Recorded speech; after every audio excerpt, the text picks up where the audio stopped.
sisters and brothers of humanism. Greetings to all the humanists from the world. Welcome to the second day of the conference. I would like to start my talk with my invocation to Tamil language. Ariyam pol ulaga valakku adindozhindu chidaya un seerilamai thiram viyandu செயல் மறந்து வாழ்த்துதுமே. கொலைவாளினை எடடா மிகு கொடியோர் செயலறவே குகைவாழ் ஒரு புலியே உயர் குணமேவிய தமிழா உதவாதினி ஒரு தாமிதம் உடனே விழி தமிழா உதவாதினி ஒரு தாமதம் உடனே விழி தமிழா. These were the lines from the Tamil Renaissance poet Bharatidasan. I just wanted to start my talk with triggering you on the spirit of Tamil. So even if you don't understand the exact words, what Tamil means, you can understand the emotions that it brings. So let me start my talk.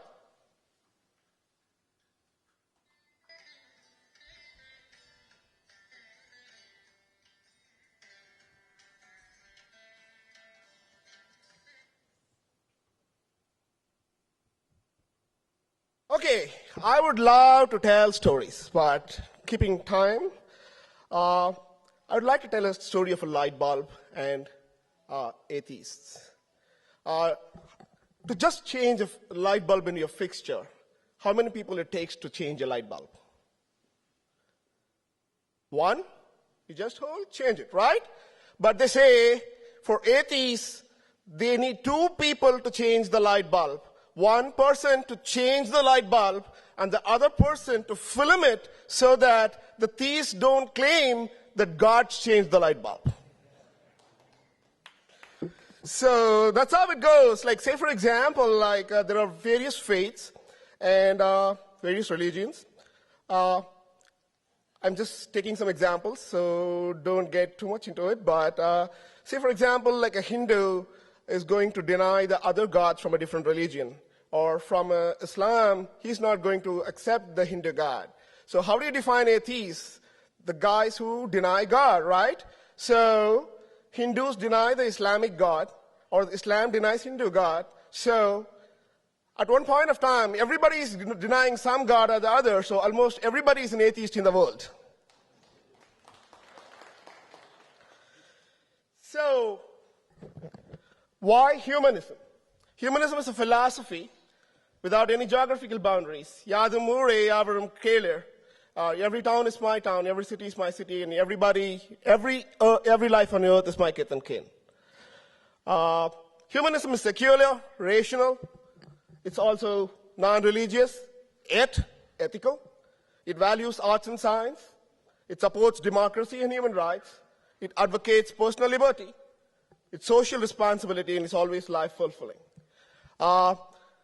The theme of my talk is Humanism and Dravidian movement, so I just wanted to start the slide with one important point that I need to bring out. The first humanist manifesto by the international humanists was in 1933. But can you believe, as Ravishankar, our executive director of American Humanist Association, pointed out in his foreword to this book, he said, like, the Dravidian movement brought a manifesto even in 1916, like 2 decades earlier. So sometimes, like, East is ahead of West. It happens.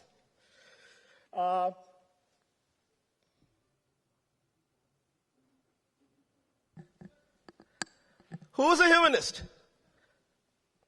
Everybody's a humanist. Everybody is human, so everybody's a humanist. Some speakers pointed out yesterday, like, the word is so catchy and so nice, so nobody's going to deny, say, like, if you say to them, like, if they're humanists. Is Buddha a humanist? I would love to. He said no soul. There's no soul. People were making up stories, and he was the first person to deny the existence of soul, and it shook the foundations of religion at that time. So probably he may be a humanist. Who knows? Achievements of humanism. I can take case studies from American Humanist Association itself. They're fighting a lot of, even through legal channels, to have more secular governance, removing God and all the stuff in the oath, where the public offices and all the stuff.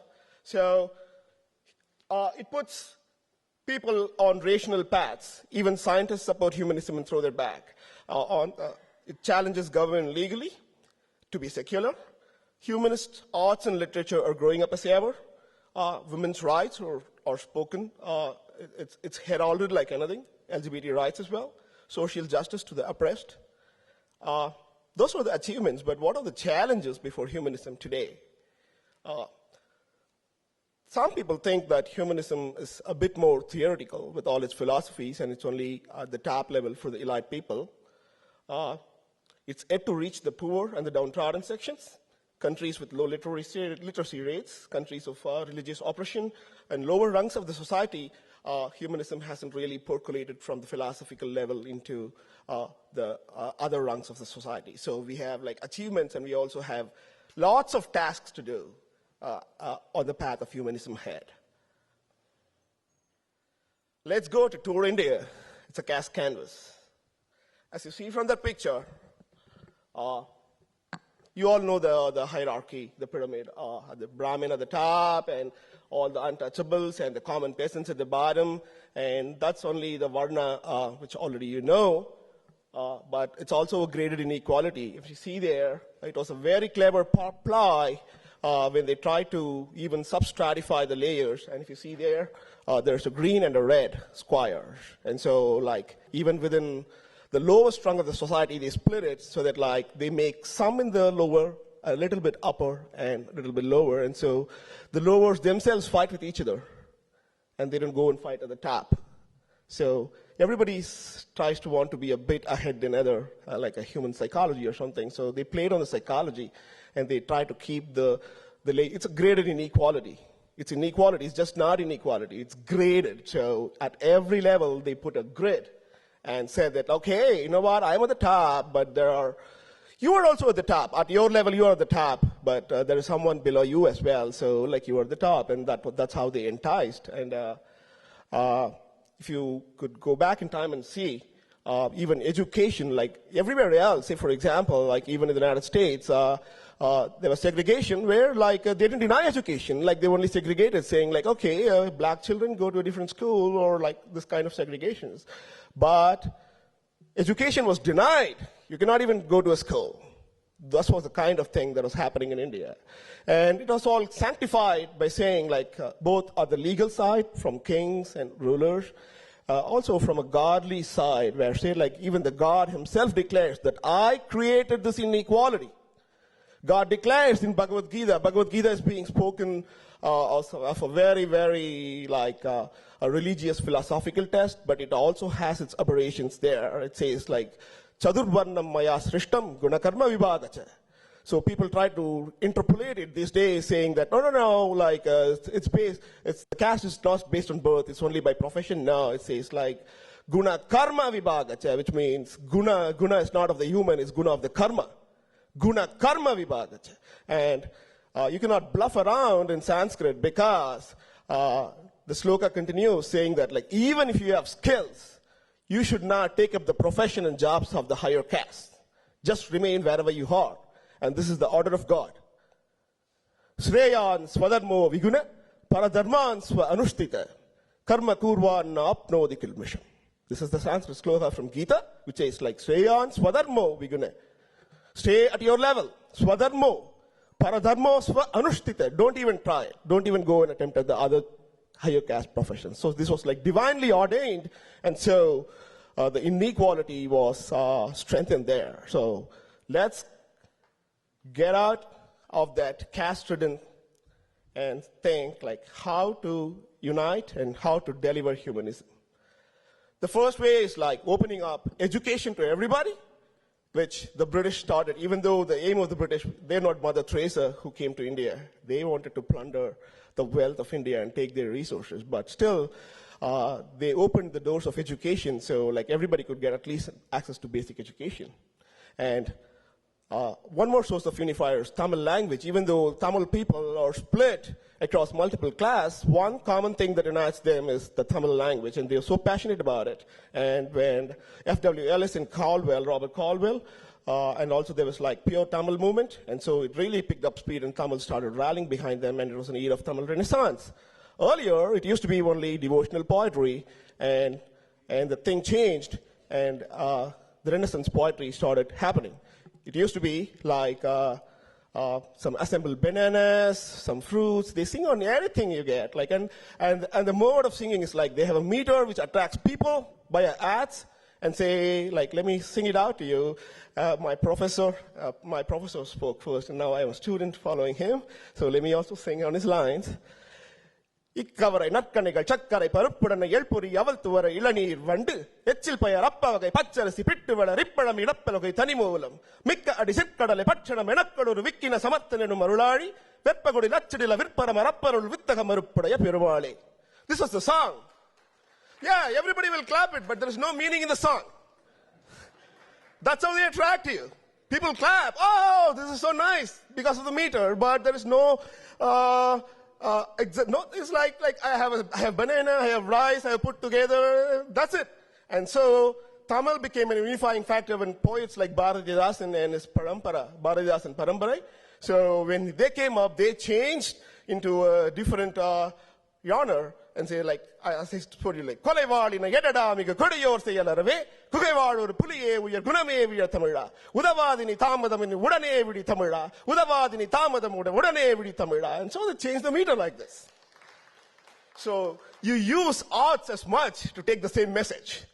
And self-respect was, you trigger the self-respect of people because like everybody has respect on their own, so they trigger it. And one important thing that I wanted to bring to your notice is like this Dravidian movement, unlike other missions of humanism in the world, they focus so much on education. And the number of magazines that came out of the Dravidian movement was a very whopping number. It was like almost 257 magazines was running at one point of time. Can you imagine? Just for humanism, like 250 magazines all over, in different forms, daily, weekly, monthly, whatever. There are so many forms, like even Periyar has started with Kuriyaras, and now it's Vidudalai. In between, they gave him a lot of hard time. He had to change names and put Purachi, and a lot of magazines came in between. But one of the major factors and the highlights in the face of the Dravidian movement is the number of magazines that started to reach out to common people. Let me quickly run through. You have everything on the slides, and you also have here in this pocket booklet.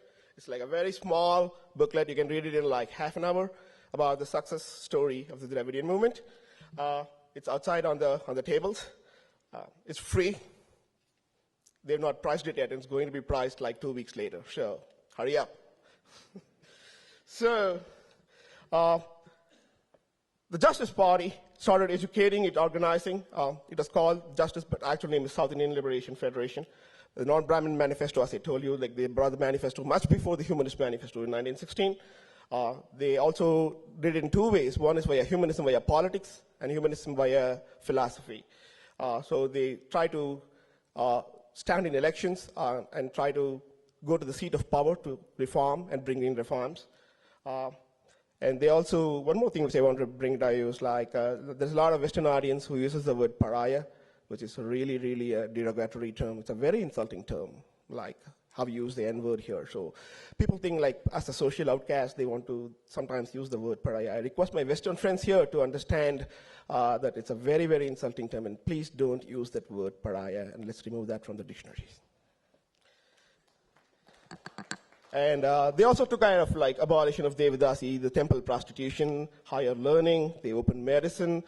They opened education. They even have opened up like morning meal scheme, like free meals for children, because like children were not sent to schools because they are already downtrodden. They were sent to employment. They said like, okay, we'll give you meals. Come to the school.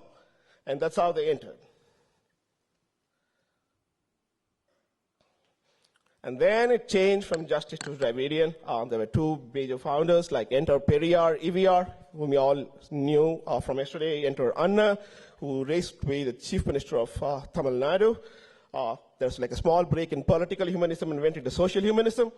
Self-respect, rationality, inequality was advocated. Anna founded a different party by himself to go into political governance of humanism, and DK stayed like non-political.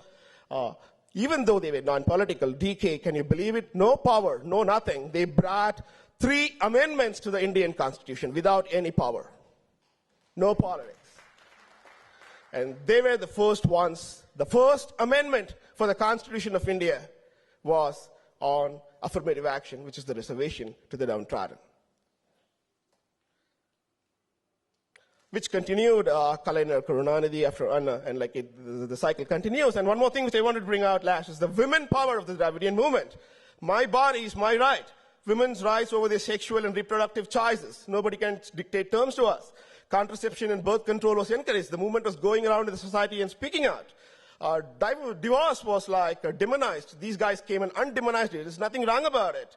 They encouraged widow marriages. They encouraged remarriages, self-respect marriages. They legalized that. They came with gender neutrality. And self-respect is women's respect as well. So that is the Dravidian saga. And one more thing which I wanted to bring is, with Vedas and everything spoken about, I also wanted to recite one more sloka which said it's from the divine people itself. The humanism movement in Tamil Nadu, the Dravidian movement, is even though it was not able to convert lots of theists into atheists, but still the religious people, they stayed with a religion a bit, but they were appreciative of the struggle that they're doing to uplift the society. And if you see there, even people who don't belong to the movement, they support this movement of Periyar. That is one major thing that you can never see there. And even though he has spoken strongly on atheism, but still there's a lot of theists who come in support of Periyar. And when they say Vedas, the theists themselves say, okay, Bhaktam Bradam Visvajananamodanam. That's a song on sloka, and it says, Namamyakam Dravida Veda Sagaram. They even included the word Dravida in Sanskrit and says okay, I bow to Dravidam. Namamyakam Dravida Veda Sagaram. Bhaktam Bradam Visvajananamodanam. Sarvar Tadam Se Chadago Vavangmayam. Sahasra Saho Upanishad Samahamam. Namamyakam Dravida Veda Sagaram. And even Alvars, and they say, when they read Vedas, they were not able to understand anything because it's so confusing. Seyya Tamil Malaigal Yam Teliya Vodi, Teliyada Maranilangal Telihindromi. Only after I started learning Tamil, I was able to understand and appreciate, and Vedas didn't give me that clarity. And that's what the message of Alvars. And to end up finally, let me quote from our Anna. And I am not going to read it to you, read it yourself, but that was the message to all humanists across the world. Dear humanists, go to the people, live among them, learn from them, love them, serve them, plan with them. Start with what they know, build on what they have. And that is by Dr. C. Kannabiran, Anna, the former Chief Minister of Tamil Nadu. And I end up by, I'm going to make a request to you all. I'm going to say humanism, and you got to say long live, which is let's practice this word, Valga. Or Valga, Valga. So when I say humanism, please stand with me, or you can sit down and say, humanism, Valga.